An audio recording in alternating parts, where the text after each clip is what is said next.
जय श्री कृष्णा। आज हम सब लोग श्री सत्यनारायण भगवान जी की व्रत कथा का श्रवण करेंगे, जिसके सुनने से इस कलयुग काल में समस्त पापों का नाश होता है।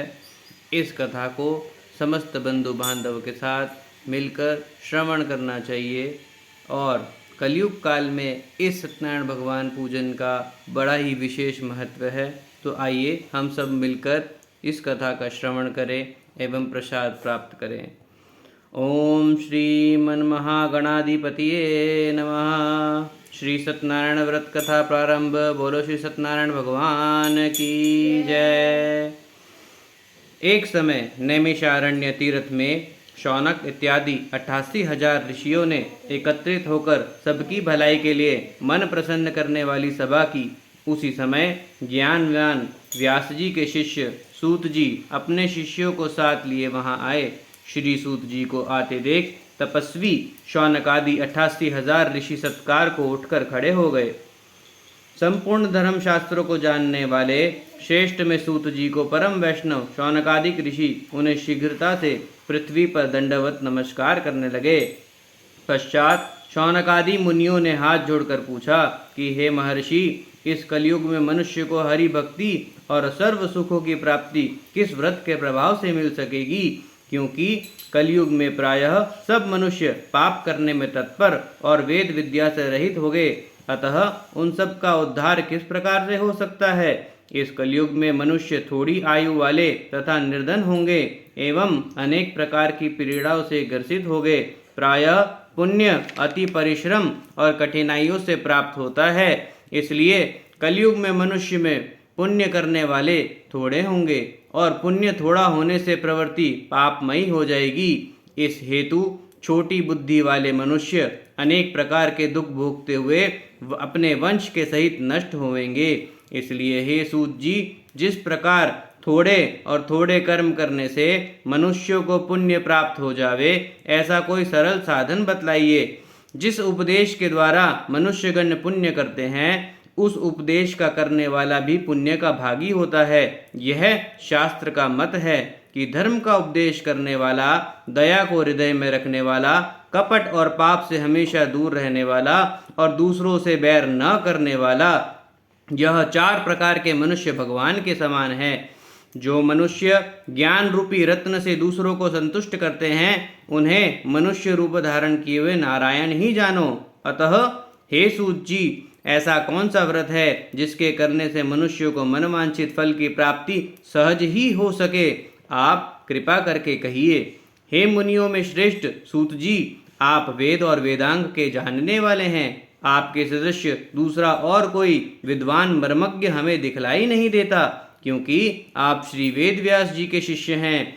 सूत जी बोले, हे मुनि श्रेष्ठ, तुम धन्य हो, तुम ही वैष्णवों में पूजनीय हो, क्योंकि आप सब प्राणियों के सदैव हित चाहते हो। सो हे शौनकादि सुनो, आप लोगों से उस व्रत को कहूँगा जिस व्रत को नारद मुनि ने श्री लक्ष्मी जी से पूछा था। जिस प्रकार लक्ष्मीपति ने नारद मुनि से कहा था, सो हे ऋषियों, आप सावधान होकर सुनिए। पहला अध्याय। एक बार योगी नारद लोकहित की आकांक्षा से अनेक लोकों में भ्रमण करते हुए मृत्यु लोक में आ निकले। इसके अंदर रहने वाले प्राणियों को अनेक प्रकार के कलेशों युक्त हुए दुखी देखा और मनुष्यों को अपने अपने क्षुद्र कर्मों के कारण नाना प्रकार की योनियों में उत्पन्न होते हुए तथा अनेक प्रकार की निर्बल अवस्था को प्राप्त करते हुए कर्म बंधन के चक्करों में फंसते देखा।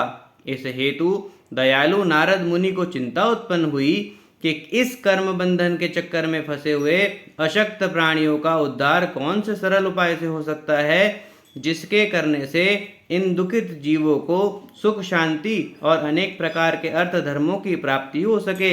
ऐसा सोचकर परोपकारी श्री नारद मुनि बैकुंठ लोक में भगवान नारायण के पास गए। वहां श्री नारायण को देखकर नारद मुनि स्तुति करने लगे।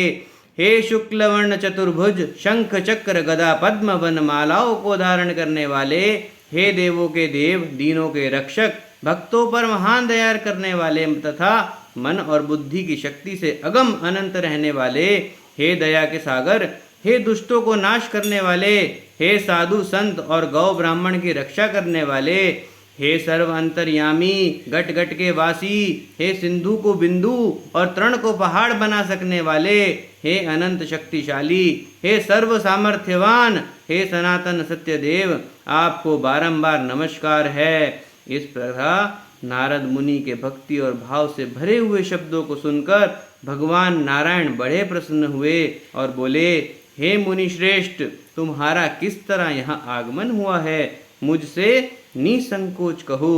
तब नारद मुनि बोले, हे नाथ, मृत्युलोक में सभी जीवों को तथा गृहस्थी मनुष्यों को अनेक कलेशों से युक्त तथा पाप कर्मों के फलस्वरूप नाना प्रकार के दुखों को भोगते देखा है। हे नाथ, वह सभी प्रकार के दुख कौन से साधन और उपाय करने से दूर हो सकते हैं, सो कहिए, क्योंकि हे प्रभु, इस कलयुग में प्रायः सभी मनुष्य अशक्त, अधर्मी, आलसी और अल्पायु वाले होते हैं। इस हेतु हे दीन बंधु, इसका निराकरण बड़े ही सरल रूप में कर दीजिए, जिससे सहज ही मैं जीवों का उद्धार और संकट दूर हो सके। श्री सत्यदेव विष्णु भगवान बोले, हे वत्स, लोगों पर अनुग्रह और कल्याण की कामना के हेतु तुमने यह सुंदर प्रश्न किया है। जिस व्रत के करने से मनुष्य मोह, अज्ञान और पाप के बंधन से सहज में ही छूट जाता है, वह व्रत मैं तुमसे कहूँगा। सावधान होकर सुनो। जो स्वर्गलोक और मृत्युलोक दोनों में दुर्लभ है, वह सत्यनारायण नाम का व्रत है, जिसे भली प्रकार विधि पूर्वक भक्ति युक्त होकर करने से मनुष्य संसार में सर्व प्रकार के मनवांचित सुख भोग कर अंत में मोक्ष को प्राप्त करता है। श्री भगवान के इस वाक्य को सुनकर नारद मुनि बोले, उस व्रत का क्या फल है, क्या विधि है और किस किसने इस व्रत को किया है तथा कौन कौन से दिन इसे करना चाहिए, हे प्रभु विस्तार पूर्वक कहिए। श्री भगवान बोले, हे नारद, यह सत्यनारायण का व्रत दुख शोकादि को विनाश करने वाला, धन धान्य की वृद्धि करने वाला, विजय, सौभाग्य और संतान देने वाला तथा अनेक प्रकार के सुख और मोक्ष को देने वाला महान शक्तिदाता है। इस व्रत को एकादशी, पूर्णमासी, संक्रांति, अमावस्या किसी भी दिन भक्ति और श्रद्धा से युक्त मनुष्य धर्म में तत्पर होकर ब्राह्मण और बांधवों के साथ लेकर करें।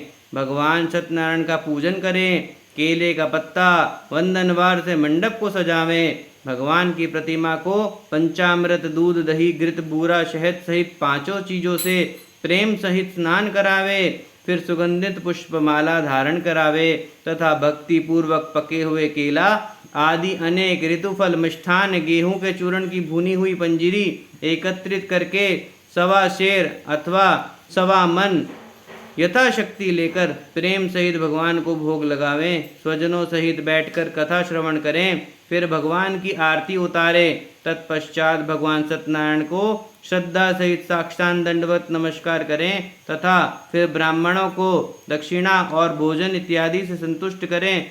स्वजनों और पड़ोसियों को भगवान का प्रसाद और पंचामृत प्रेम सहित बांटें, फिर स्वयं प्रसाद ग्रहण करें। सत्य बोलें, काम, क्रोध, मद, माया इन पंचभूतों का स्पर्श न करें। प्रेम सहित भगवान के अनेक गुणानुवादों को गाता हुआ हरि चर्चा और हरि संकीर्तन करता हुआ उस दिन के समस्त समय को व्यतीत करें। भगवान की शक्ति और भक्ति में ही पूर्ण विश्वास रखें। ऐसा करने से मनुष्य को निसंदेह मनवांछित फल की प्राप्ति होती है और सर्व प्रकार के दुखों से छूट जाता है। इति स्कंद पुराणे रेवाखंडे प्रथमोध्याय संपूर्ण। बोलो श्री सत्यनारायण भगवान की जय। दूसरा अध्याय। सूत जी बोले, एक ब्राह्मण जिसने पहले भी व्रत किया था उसका इतिहास और कहता हूँ, सावधान होकर सुनो।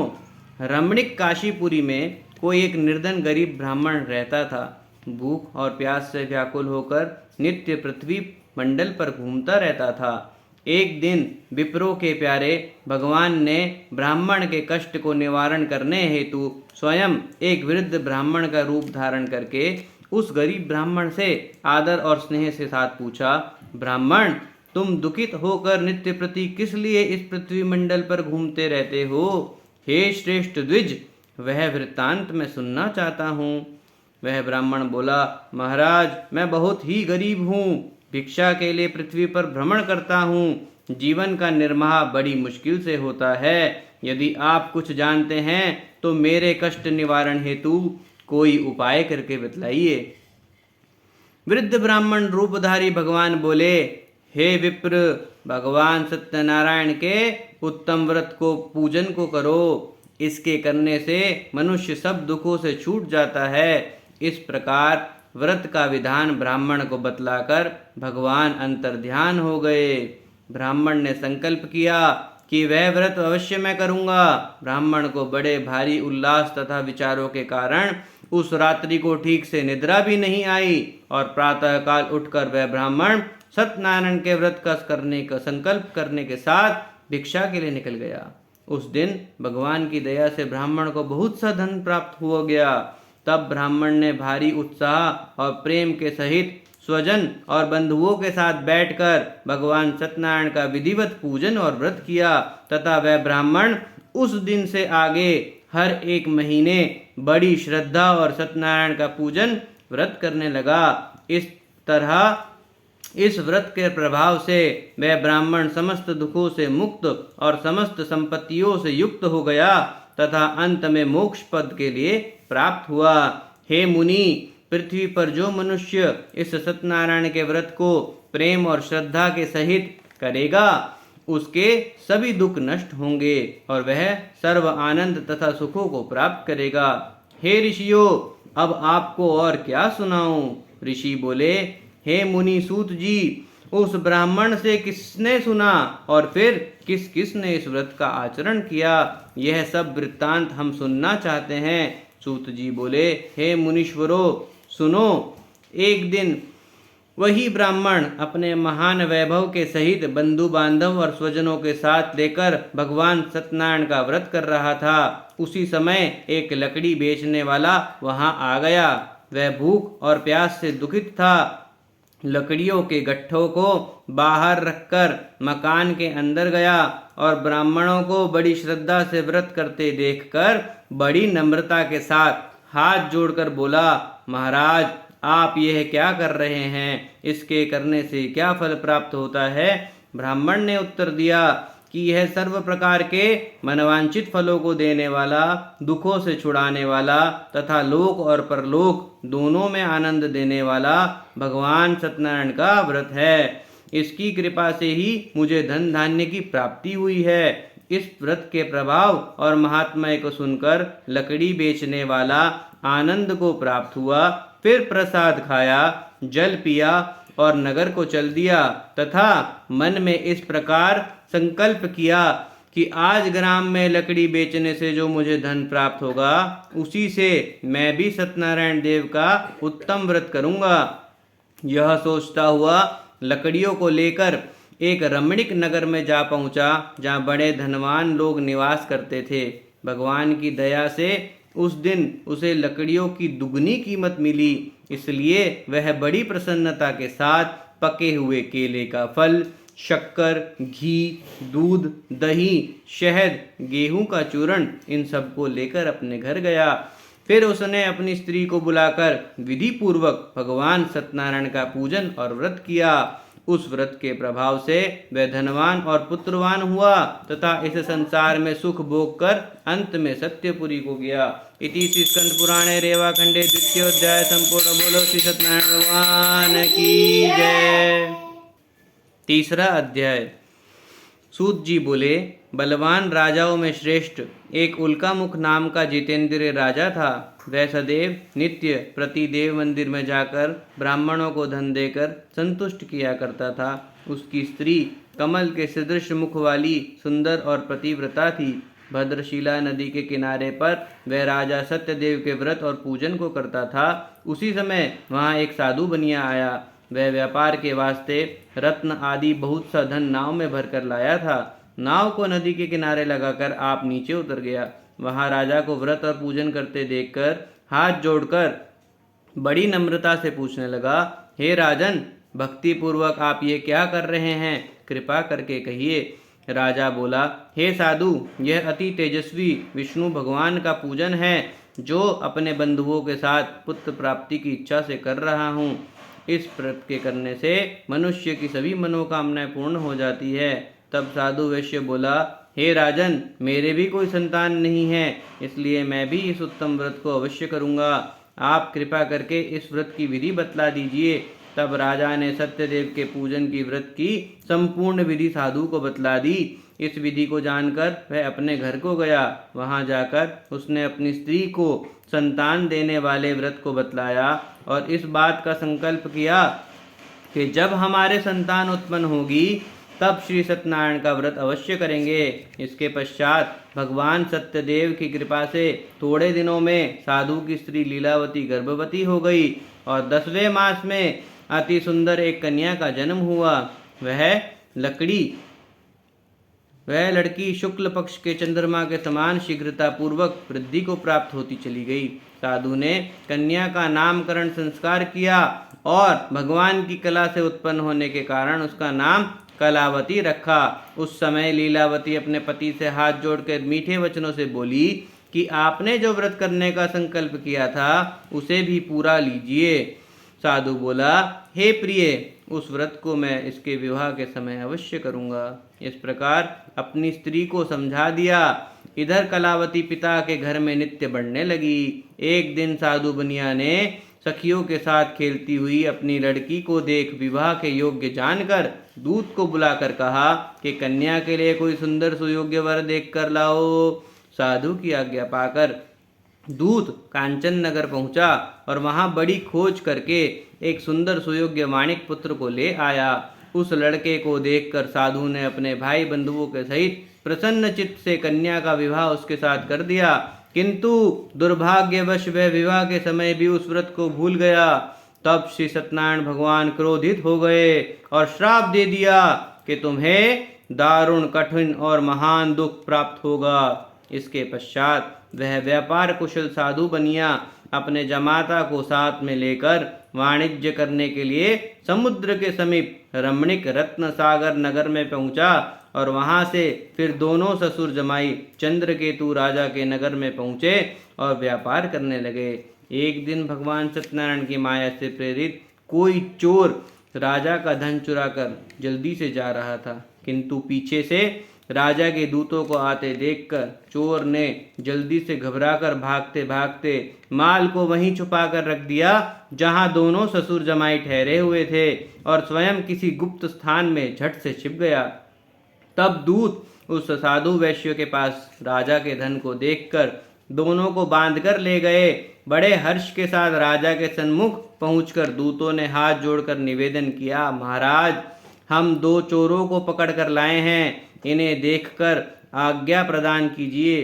राजा ने उन्हें तुरंत बंदी गृह में डालने की आज्ञा दे दी। सत्यनारायण की माया से किसी ने भी उनकी बात नहीं सुनी तथा चंद्रकेतु राजा ने उनके सब धन हरण कर लिया और भगवान सत्यदेव के श्राप से उधर भी उस साधु वैश्य की स्त्री और पुत्री दोनों दुखी हो गई और जो धन घर में रखा था वह सब चोरों ने चुरा लिया। इस प्रकार भूख और प्यास से दुखी होकर अन्न की चिंता में घर घर फिरने लगी। एक दिन वह कन्या भूख से दुखी होकर एक द्विज के मकान पर गई, जहां उस जगह भगवान सत्यनारायण के व्रत को देखकर वहां बैठकर उसने कथा सुनी और पिता एवं पति की मंगल कामना की। फिर प्रसाद खाकर रात को घर गई। माता ने कलावती कन्या से प्रेम से पूछा, हे पुत्री, इतनी देर तक तू कहाँ रही? तब कलावती कन्या ने शीघ्र ही माता से कहा कि द्विज के मकान पर मनवांछित फल देने वाले व्रत को देखती रही। उसकी बात सुनकर वैश्य की स्त्री को अपने पति का पूर्व संकल्प याद आ गया तथा प्रसन्नचित भगवान सत्यनारायण के व्रत को करने के लिए तैयार हुई। उस साध्वी स्त्री ने अपने बंधुओं सहित व्रत किया और बारंबार क्षमा प्रार्थना की और वर मांगा कि हे प्रभु, मेरे पति और जमाता शीघ्र अपने मकान को कुशल पूर्वक लौटें। इस व्रत के संतुष्ट होकर भगवान सत्यनारायण ने चंद्रकेतु राजा को स्वप्न में दर्शन दिया और कहा, हे नृप, प्रातः दोनों वणिक पुत्रों को कैद से मुक्त कर देना और जो धन तुमने उसका लिया है वह धन उसको वापस कर देना, अन्यथा तुम्हें राज्य, धन और पुत्र सहित नष्ट कर दूंगा। तब प्रतापी राजा ने उस दिन सभा में बैठकर सभी को अपना स्वप्न सुनाया और कहा कि उन बंदी दोनों वणिक पुत्रों को कैद से मुक्त करके मेरे सन्मुख ले आओ। राजा के यह वचन सुनकर दूत ने दोनों वणिक पुत्रों को बंधन से छुड़ाकर राजा के सन्मुख लाकर खड़े कर दिए। राजा के सन्मुख आते ही दोनों वणिक पुत्रों ने राजा चंद्रकेतु को हाथ जोड़कर नमस्कार किया। राजा ने इन्हें देखकर बड़े आदरपूर्वक मीठे वचनों से कहा कि वणिक पुत्रों, तुम्हें भाग्यवश ऐसा कठिन दुख प्राप्त हुआ है, अब कोई भय नहीं है। ऐसा कहकर राजा ने उनको मुक्त करके नए नए वस्त्र आभूषण पहनवाए तथा जितना धन ले लिया था उससे 2 गुना धन राजा ने उन्हें दिलवा दिया और आज्ञा दी कि अब आप अपने आश्रम को जा सकते हो। तब दोनों वणिक पुत्र ससुर जमाई अपने घर को चले गए। इति श्री स्कंद पुराणे रेवाखंडे तृतीयोध्याय संपूर्ण। बोलो श्री कृष्ण भगवान की जय। चौथा अध्याय। सूत जी बोले, उस साधु वैश्य ने अपने नगर की यात्रा के लिए नौका में बैठकर प्रस्थान कर दिया। थोड़ी दूर जाकर नित्य कर्म आदि के लिए वैश्य ने नौका को एक किनारे पर रोका और अपना संध्या कर्म करने लगा। उसी समय भगवान सत्यनारायण ने एक दंडी का वेश धरकर वहां उसके समीप पहुंच गए और पूछने लगे, हे साधु, तुम्हारी नाव में क्या है? तब वैश्य ने बड़ी लापरवाही और व्यंग के तौर पे कहा, हे दंडिन, किस लिए पूछते हो? क्या रुपया ले जाना चाहते हो? मेरी नाव में तो लता पतादिक हैं। इस कठोर वचन को सुनकर उस दंडी ने कहा, जा, तेरा वचन सत्य हो। ऐसा कहकर वह शीघ्र ही वहां से चले गए और कुछ दूर जाकर समुद्र के तीर पर बैठ गए। तब दंडी के चले जाने के उपरांत साधु नित्य कर्म से निवृत्त होकर जो ही खड़ा हुआ तो उसको नाव के अंदर धन के स्थान पर केवल लता पतादिक भरे हुए दिखाई दिए। तब तो साधु वैश्य मूर्छा खाकर गिर पड़ा। तब उसके जमाई ने कहा कि क्यों चिंता करते हो? जिस दंडी ने तुम्हें श्राप दिया है वह सब उसी को ठीक कर सकते हैं, इसमें संदेह नहीं है। इस बात को सुनकर साधु वैश्य तुरंत उसकी तरफ चल दिया जिस तरफ दंडी स्वामी गए थे। थोड़ी दूर पर जाते ही दंडी स्वामी को बैठा देखा। तब वह उनके पास जाकर बड़े नम्र शब्दों से विनय पूर्वक बोला, हे महाराज, मैंने जो कुछ आपको अनुचित शब्द कहे और जो झूठ बोला उस अपराध को क्षमा कर दीजिए। ऐसा कहकर वह बारंबार दंडवत प्रणाम करने लगा और महान शोकातुर होकर रोने लगा। तब वह दंडी रूपधारी भगवान बोले, हे वणिक पुत्र, मेरी आज्ञा से ही तुम्हें बारंबार दुख प्राप्त हुआ है। तूने कितने समय से मेरी पूजा आज तक नहीं की है? भगवान के यह वचन सुनकर साधु बोला, हे प्रभु, आपकी माया से मोहित हुए ब्रह्मादिक सभी देवता आपके गुण और रूप को नहीं जान पाते। यह कितना बड़ा आश्चर्य है। फिर भला मैं संसारी जीव आपकी माया को कैसे जान सकता हूँ? अब आप प्रसन्न होइए, मैं सर्व उपचारों से आपकी पूजा करूँगा। मेरे पहले जैसा धन कर दो, मैं आपकी शरण में हूँ, शरण में हूँ, शरण में हूँ। इस प्रकार भक्ति युक्त वाक्य सुनकर भगवान सत्यनारायण प्रसन्न हो गए और मनवांछित वरदान देकर तुरंत अंतर ध्यान हो गए। तब साधु ने नाव पर आकर देखा कि नाव धन से भरी पड़ी है। तदुपरांत साधु ने भगवान सत्यदेव का पूजन ध्यान भक्ति पूर्वक किया। फिर अपनी नाव में बैठकर देश को चल दिया। जब अपने नगर के समीप पहुंच गया तब उसने नौकर को घर पर भेजा। दूत ने साधु के मकान पर जाकर उसकी स्त्री से हाथ जोड़कर कहा कि साधु अपने जमाता के सहित आनंद पूर्वक इस नगर के समीप आ गए हैं। दूत के मुंह से ऐसी बात सुनकर सती ने बड़े हर्ष के साथ सत्यनारायण की पूजा की और पुत्री से कहा कि मैं अपने पति के दर्शन करने के लिए जाती हूँ, तू भी कार्य पूर्ण करके जल्दी आ जा। माता के वचन सुनकर कलावती कन्या प्रसाद को छोड़कर पति के पास गई। इस हेतु प्रसाद की अवज्ञा के कारण भगवान सत्यनारायण ने रुष्ट होकर उसके भर्ता को नाव सहित जल में अंतर ध्यान कर दिया। तब कलावती कन्या अपने पति को न देखकर महाशोक में रोती हुई पृथ्वी पर गिर पड़ी। इस प्रकार डूबी हुई नाव और पति वियोग से दुखी हुई कन्या को देखकर डर के मारे साधु मन में घबराने लगा तथा लीलावती भी अपनी पुत्री को देखकर व्याकुल हो गई। अपने पति से बोली, नाव के सामान जमादार किधर गया चला गया, ना मालूम किस देवता की अवज्ञा का यह फल प्राप्त हुआ है। फिर कलावती कन्या ने अपने पति के खड़ाऊ को लेकर मरने का निश्चय किया। तब ऐसी जटिल दुखदायी परिस्थिति में साधु वैश्य दुखी तथा विवल होकर भगवान सत्यदेव की बारंबार प्रार्थना करने लगा और पृथ्वी पर मस्तक रखकर हाथ जोड़कर कहने लगा, प्रभु, मुझसे और मेरे परिवार से जो कुछ भूल हुई हो उसे क्षमा कर दीजिए। इस प्रकार भक्ति युक्त वाक्यों को सुनकर भगवान सत्यदेव प्रसन्न हो गए और आकाशवाणी के द्वारा आज्ञा दी कि हे साधु, तेरी पुत्री मेरे प्रसाद को छोड़कर चली आई है, इसलिए इसका पति अदृश्य हो गया है। अगर यह घर जाकर प्रसाद खाकर लौटेगी तो इसे पति अवश्य मिलेगा। कन्या ने इस आकाशवाणी को सुनकर झटपट घर जाकर प्रसाद खाया और फिर उसने वापिस आकर अपने पति के दर्शन किए। तब वैश्य परिवार के सभी लोग प्रसन्न हो गए और फिर साधु ने बंधुओं सहित भगवान सत्यदेव का पूजन विधि पूर्वक किया तथा ब्राह्मणों को दक्षिणा देकर संतुष्ट किया। उस दिन से साधु हर एक पूर्णिमा व संक्रांति के दिन सत्यनारायण का पूजन व व्रत करने लगा। फिर जीवन भर इस संसार में सुख को भोग कर अंत में सत्यपुरी वैकुंठ धाम को गया। इति श्री स्कंद पुराणे रेवा खंडे चतुर्थ अध्याय संपूर्ण। बोलो श्री सत्यनारायण भगवान की जय। 5वां अध्याय। सूत जी बोले, हे मुनीश्वरों, सुनो, मैं और भी कथा सुनाता हूँ। प्रजा पालन में संलग्न रहने वाला एक तुंगध्वज नाम का राजा था। एक समय वह वन में जाकर अनेक प्रकार के पशुओं को मारकर विश्राम करने के लिए एक बड़ वृक्ष के नीचे पहुंचा। वहां उसने देखा कि गायें चराने वाले ग्वाले भक्ति पूर्वक अपने बंधुओं के सहित संतुष्ट चित्त से भगवान सत्यनारायण का पूजन और व्रत कर रहे हैं। राजा गर्व के कारण उनके पास नहीं गया और भगवान को प्रणाम भी नहीं किया।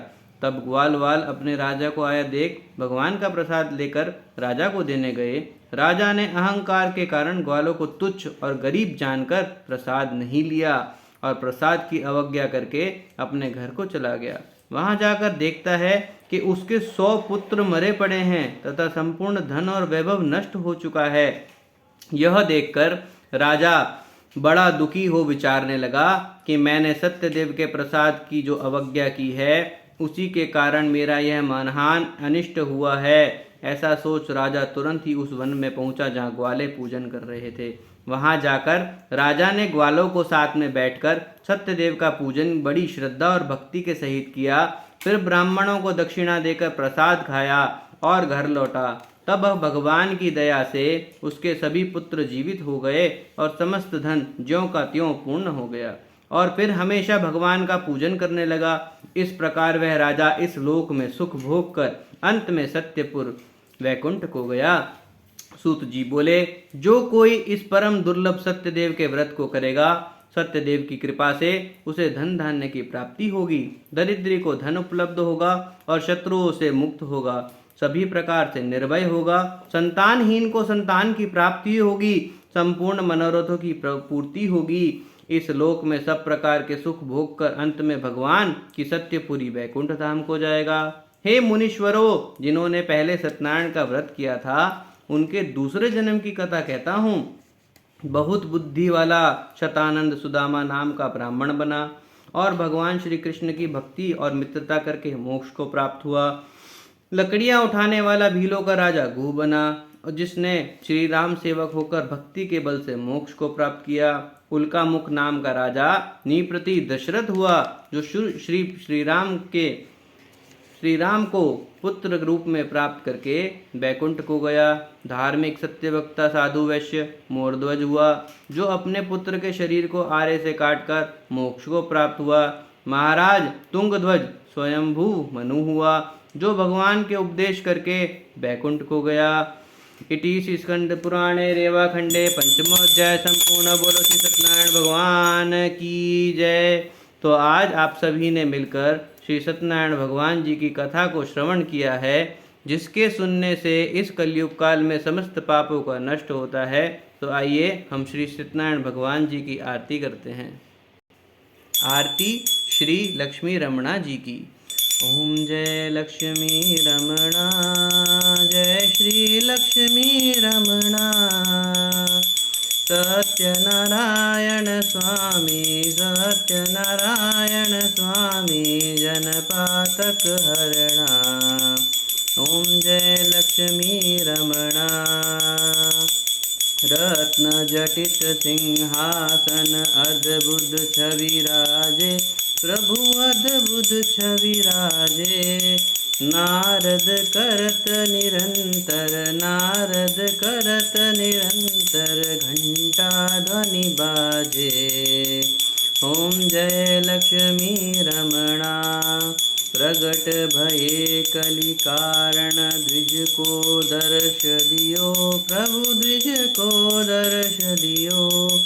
बूढ़ो ब्राह्मण बन के, बूढ़ो ब्राह्मण बन के, कंचन महल कियो। ओम जय लक्ष्मी रमणा। दुर्बल भील कराल, जिन पर कृपा करी, प्रभु जिन पर कृपा करी। चंद्रचूड़ एक राजा, चंद्रचूड़ एक राजा, जिनकी विपत्ति हरी। ओम जय लक्ष्मी रमणा। वैश्य मनोरथ पायो, श्रद्धा तज दीनी, प्रभु श्रद्धा तज दीनी। सो फल भोग्यो प्रभु जी, सो फल भोग्यो प्रभु जी, फिर स्तुति कीनी। ओम जय लक्ष्मी रमणा।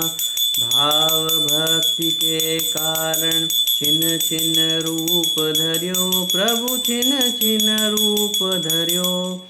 श्रद्धा धारण कीनी, श्रद्धा धारण कीनी, तिनके काज सर्यो। ओम जय लक्ष्मी रमणा। ग्वाल बाल संग राजा, वन में भक्ति करी, प्रभु वन में भक्ति करी। मन वांछित फल दीनो, मन वांछित फल दीनो, दीन दयाल हरि। ओम जय लक्ष्मी रमणा। चढ़त प्रसाद सवायो, कदली फल मेवा, प्रभु कदली फल मेवा। धूप दीप तुलसी से, धूप दीप तुलसी से, राजी सत्य देवा। ओम जय लक्ष्मी रमणा। श्री सत्यनारायण जी की आरती जो कोई जन गावे, प्रभु प्रेम सहित गावे। प्रणत दास मान सुख संपत्ति, मन वांछित फल पावे। ओम जय लक्ष्मी रमणा। बोलो श्री सत्यनारायण भगवान की जय।